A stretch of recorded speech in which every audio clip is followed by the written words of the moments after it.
السلام عليكم على كل الاو جيز السكان الاصليين لليوتيوب. ايه يا جدعان عاملين ايه؟ ازيك ياض انت اهو، فيديو هنا على فيديو هنا ومدوخك وراه على المنصات دي، المين ودي الاو جيز، دي للسكان الاصليين ودي للايه فاهم، عشان برضو تبقى فاهم. ما اقولكش بقى القناه الاساسيه والقناه المن، احنا كبرنا. اي حد دلوقتي في الدقيقه دي ينزل تحت في الكومنتس يكتب لي هو في ايه. عايز اللي يشوف الكومنتس، ان في ناس محبين الكومنتات يخشوا يشوفوا الكومنتس يتصدم ليه هو في ايه، عشان النهارده هنتكلم عن حاجات بجد انا مش فاهم هو في ايه. ويا ريت لو انت صاحب شخصيه قويه وذات كاريزما عاليه برضو انزل اكتب لي في الكومنتات هو في ايه، وما تحسش نفسك تبع القطيع والكلام ده، يا مثقف يا ابن المثقفين. حد ملاحظ ان الستات او البنات عموما حواراتها كترت؟ انا ملاحظ ده، انا خدت بالي من حاجه زي كده، اكيد كلكم شفتوا ده. مؤخرا في بنت اتبلت على سواق اوبر وكانت هتلبسه في داهيه، ودلوقتي واحد يا عيني قفش مراته راكبه مع واحد غريب عربيه وراح يصورهم. هنتكلم في الموضوع ده بقى. سابته ونزلت وشتمته وكملت، سابت الفطار بقى وسابت الراجل اللي كانت راكبه معاه ده. مفيش جدعنه حتى الحريم. ايه الحريم يا ايه اللي انا قلته ده؟ حريم. حتى الستات ما بقتش بتستجدع مع رجالتها، او الرجاله اللي بتخونها مع رجالتها، او الرجاله اللي بتعرفهم على رجالتها. فحل الكوميديا. ودايما تلاقي النسان الصني ما بيجيش من وراها الخير. انت مين يا محترم؟ انت مين؟ بص بقى الديفا، بص الديفا شافت جوزها وراحت مكمله اكل ولا الهوا. انت مين؟ انتوا مين هنا بتعملوا ايه؟ بتعملي هنا يا مدام؟ ايه يا عم مالك؟ انت مين؟ في مالك؟ انا بكلمك، انت مين؟ يا عم انت عارف انت بتتكلم عن هذا مين ده؟ لا دعاله واحده غور يالا في داهيه يلعن ابو شكل. موضوع محزن ومضحك. انا بقى اللي عاجبني اللي بيصور، المثل الجميل اللي بيقول لك ساب اللي ومسك في اللي شافه. هو مين اللي غرفه دهيات؟ مين اللي غرفه؟ انا اللي غور؟ انا اللي غور؟ ثابت على العربيه بالشكل ده. بتاع عربيه مين؟ انت عارف مين؟ انت مين؟ يعني انت مين؟ يا عم ورب العزه ما اعرفها في بعد كده، اقسم بالله ما اعرفها. يا عم انا بكسب ثواب وبتفطر معايا. دي عبقريه، دي عبقريه من الراجل اللي هو بكسب ثواب وبتفطر معايا. والله العظيم ما اعرف. دايما احنا بنواجهنا مشكله ان احنا بنبقى راكبين عربيتنا بنلاقي واحده كده ما نعرفهاش، فبنكسب فيها ثواب، بنقول لها بنفتح لها باب صالون العربيه، اتفضلي يا فندم هفطرك النهارده، هكسب فيكي ثواب، انت شكلك غلبان. طبعا هي لو مش مراته كانت هتفشخه مع الراجل التاني وهيقولوا انت مين يا جدع، انت عايز ايه؟ انا عندي عتابين. اول عتاب على الست، هي خاينه مليون في الميه، طالما جوزها ما يعرفش هي مع مين وبتعمل ايه فهي خاينه. العتاب التاني على الراجل اللي هو جوزها اللي هو بيصورها. يعني انت راجل مش عايز، انا هحاول ابقى حيادي، هحاول ابقى شخص ذو عقليه راقيه وهتناقش مع المجتمع، بكلم المجتمع. لقيت مراتك بتعمل فعل زي ده، فبدل ما تشوف هتحل ازاي، مش هقول لك استر يا دولي بقى والخرا ده، بس انت بتصور وتوري الناس ايه؟ بتصور لمين؟ لو صورت وريها للمحامي لو هترفع انت قضيه عشان هي مثلا ما تاخدش حقوقك والحاجات اللي انتوا بتدوخونا فيها دي، الفيديو ده يتقدم لمحامي. لكن هتنزله على السوشيال ميديا، يا نهار اسود، انت بتثبت للناس ان انت اخترت واحده عشان مش شايفاك راجل. في الكومنتات البنات ما بتغلطش، فالناس اكيد شفتوا تصرفات جوزها، عرفتوا ليه يا جماعه قاعده مع واحد تاني بيبرروا الزنا. خلاص بقى يلا بقى. زي برضو الرجاله اللي تطلع تقول هو انا شفت شيخ والله بيتكلم فيها لو حطيت صباعي في الميه هتتوسخ وصباعي عادي هنشفه. شوف بيتفخر بايه الراجل يا راجل يا فحل الكوميديا. بحاول ابقى حيادي، هحاول ابقى شخص سوي، هحاول امسك نفسي من الازدواجيه اللي انا عايشها دي، اللي احنا عايشينها مش انا بس. فالستات في الكومنتات برضو صدمتني. ما بص جوزها بيعمل ايه، جوزها مش راجل اصلا، بيصورها وينزلها على النت، هم عندهم حق. بس احنا هنبرر، والله العظيم هنبرر. فحل الكوميديا. برضو شفت فيديو لواحده صورت جوزها في الجنينه، قاعد في الجنينه مع بنتين، كانت واحده منقبه منزله فيديو ان هي نزلت لقيت جوزها قاعد مع بنتين في جنينه، وبتقول ان كل واحد بيخش العربيه مع واحده وحاجات غريبه. طب ما ده لو جوزك روحي قضيه. فين ايام المحضر؟ في مبنى اسمه قسم شرطه بنروح نعمل في هناك بلاغ وبنوري الناس الفيديوهات اللي احنا بنصورها دي. السوشيال ميديا دي بقى فجاه كده لا تصعيد، يلا فضايح، جوزي غلط هصوره وانزله على النت. بعد كده ممكن بيرجعوا لبعض زي ميدو وسماسيمو، فشخوا في بعض على السوشيال ميديا، بعد كده رجعوا لبعض.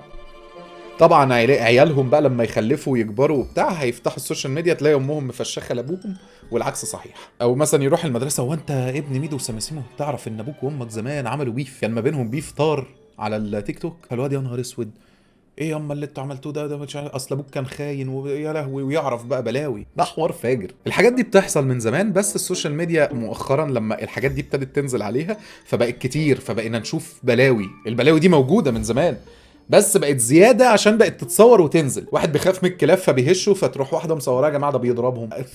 انا بتخيل يا عيني الاي تي اللي قاعد في وزاره الداخليه كل شويه يهرش كده ويقول كان يوم اسود يوم ما عملنا يوزر نيم على الانستجرام. ايوه مارك زكربيرج بالله عليك اقفل لنا الصفحه دي. فيرجعوا 122 بقى، كلم الشرطه على 122، بعت لهم بريد بقى. فحل الكوميديا. في حوار تاني انا برضو مش قادر استوعبه. واحد طلع لايف وهو مخطوف. انت دلوقتي اتخطفت ومعاك تليفون، ما خدوهوش الحراميه منك او اللي خطفوك، تكلم الشرطه، تفتح باقه وتطلع لايف. مخطوف اهو. ناس واحد اسمه سامح وواحد اسمه تامر تقريبا ولا اخوه مش عارف اسمه. ناس دي خاطفيني على شبرا الخيمه. هم من شبرا الخيمه، هم من شبرا الخيمه بتوع بن. ناس دي من شبرا خاطفيني في العربيه وانا اهو مفيش. الناس دي خاطفيني يا جماعه، الناس دي خاطفيني. حد يلحقنا يا جماعه، حد جنبي. اول حاجه هم اغبياء فشخ، كان ناقص يشحنوا له الباقه وهم بيحطوه في العربيه. ازاي تخطف في 10 خطوات؟ اول حاجه تركب واحد مش بلوجر، تخطف واحد ما عندوش تيك توك، ما عندوش ابلكيشن، ما عندوش سمارت فون عموما. هو اتقبض عليهم، بس قسما بالله لو كلم الشرطه هيقبضوا عليهم برضه. انا مش عارف، انا ما كلمتش الشرطه قبل كده برضه، يعني ما اعرفش هل في كل ويتنج للعربيه اضغط واحد، يعني لو كده افتح لايف. بس حاجه جامده قوي انك تبقى مخطوف وفي ثلاجه، مخطوف في ثلاجه عربيه نقل وتطلع لايف فيها.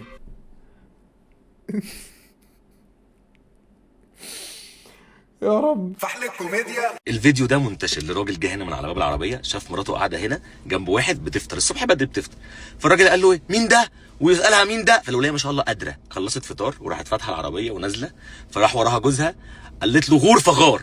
راح الراجل عمل ايه؟ ساب ومسك في اللي شافه. ايه ده احنا ملنكين المثل مع بعض. قالوا راح جاي ايه؟ قال له انت مين؟ قال له انت مين؟ قال له انت مين؟ قال له انت ربع ساعه انت مين؟ راح جاي الراجل ده قال له انا جوزها. راح الراجل بقى اللي كان قاعد جنبها ده سكت كده وقال له جوزها؟ قال له طب انت فاهم ايه؟ انا كنت بكسب فيها ثواب وافطرها.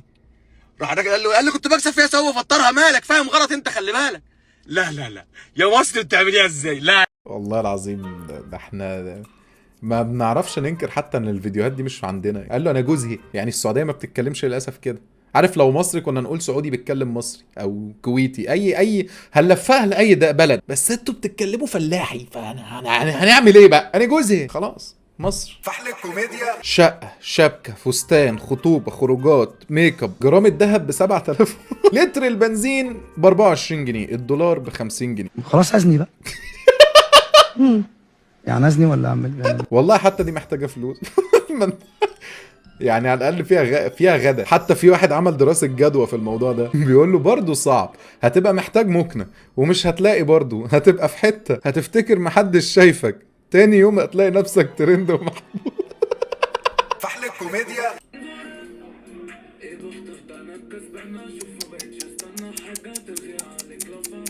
عرفتوا ليه يا جدعان بيعملوا فينا كده؟ شفتوا الرجاله بتعمل ايه؟ بتتخرج يلا بتتخرج. دي مناسبه لوحدها، ما تجيش تقدم لها وهي بتتخرج. انت اهلها واقفين وفي احراج وفي خرا. تتجوزيني؟ البت اللي هو عيني بتقول له يا ابني بس خلاص انا محرجه اهدى. يلا لا بنات افشخونا اشتمونا يعني ما. ايه ده يا مان؟ ايه ده يا برو؟ ايه ده يا حبيب قلبي؟ حاطط ايده على وشه، دخلت حر وخرجت خير. جديده دي، وهي اللي بتطبطب عليه. هو بيعيط ليه؟ الدبله طلعت مش مقاسه. والله الكومنتات دي فجره. فحل الكوميديا. محور الضبعه عشان الحيوان اوبر اللي انا كنت راكباه. حضرتك قصدك العربيه مش الكابتن؟ فجاه وقف في الطريق ده كده خلاص، فجاه قال لي اصل العربيه سخنت. ببص ونازل من العربيه، ببص وراه لقيته بيفك الحزام بتاع البنطلون وبيقول لي نزلت اجري من العربيه، راح قال لي ما تخافيش انا بس عندي السكر، انا لازم كل شويه ادخل حمام. فمعلش ما تخافيش. طبعا انا نزلت وجيت سبت العربيه وسبت حاجتي في العربيه، وطبعا دلوقتي انا في الشارع. يعني الحمد لله ان انا اصلا كنت بتكلم في التليفون قبل.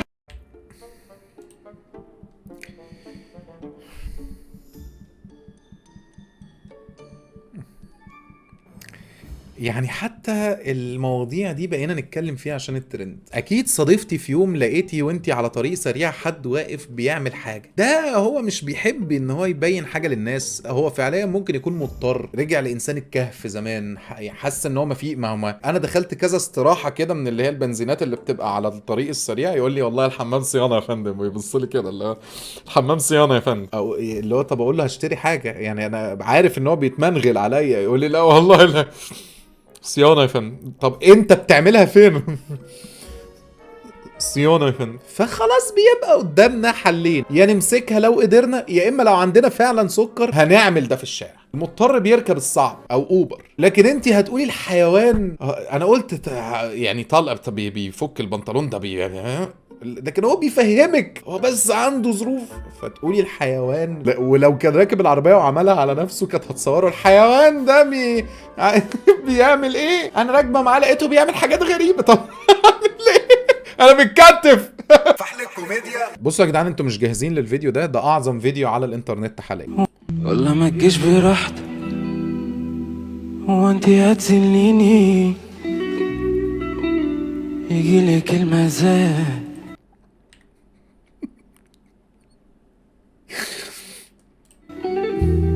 ترجعي وتحبيني. يا جدعان ده اعظم فيديو على النت، زياد زازا بيغني باحساس.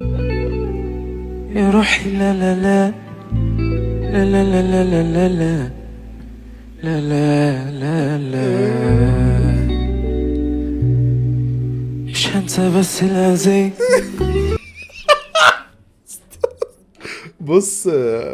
بص على وش سعد يونس. خلاص شكرا خلاص ضن. انا ايه اللي انا بعمله؟ مين البي ار اللي جاب لي الحلقه دي؟ اعرف منين ان انا اتجننت؟ بص، الجنون بمعناه مش مصطلح طبي، ولكن امال المصطلح ايه يا اسطى؟ يعني معلش لحظه بس، يعني ايه الجنون مش مصطلح طبي؟ يعني كلمة جنون دي كلمة عامة مش مصطلح طبي الا. امال الدكاتره النفسيه دي موجوده لمين يا اسطى؟ اللي بيستهبلوا؟ لا مش الناس اللي تستهبل، انا هقول لك بالظبط. بس كلمة جنون نفسها كلمة عامة، بس في مصطلحات زي مثلا اضطرابات. انا مضطرب او انفصام. انا منفصم. بس طيب ممكن تقول لي كده ايه اللي مخليك تحس بهذا الشعور؟ او صحيت النهارده حسيت ان انا منفصم، انا قلت انا منفصم، انا اتفصمت وانا صغير يعني. ده تشخيص مش دقيق يا عم. انا اضرب نفسي يا عم، انا مجنون يا عم.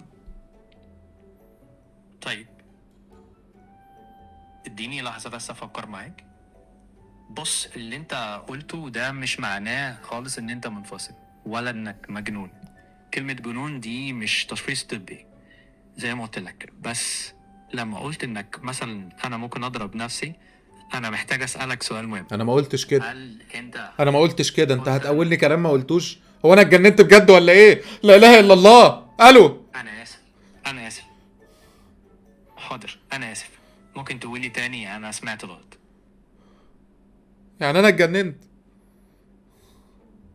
طيب بس اللي انت قلته مش تشخيص كفايه ان انت تقول ان انت اتجننت. اسكتي ممكن اسكتي. فحل الكوميديا. بس كده يا جدعان، فيديو خفيف لطيف، بس كنت عايز افهم هو فيه ايه. زي ما قلت لكم كده في بدايه الكومنتات، اتبسطت جدا بالفيديو ده معاكم، حتى باين على وشي يعني ان انا مبسوط.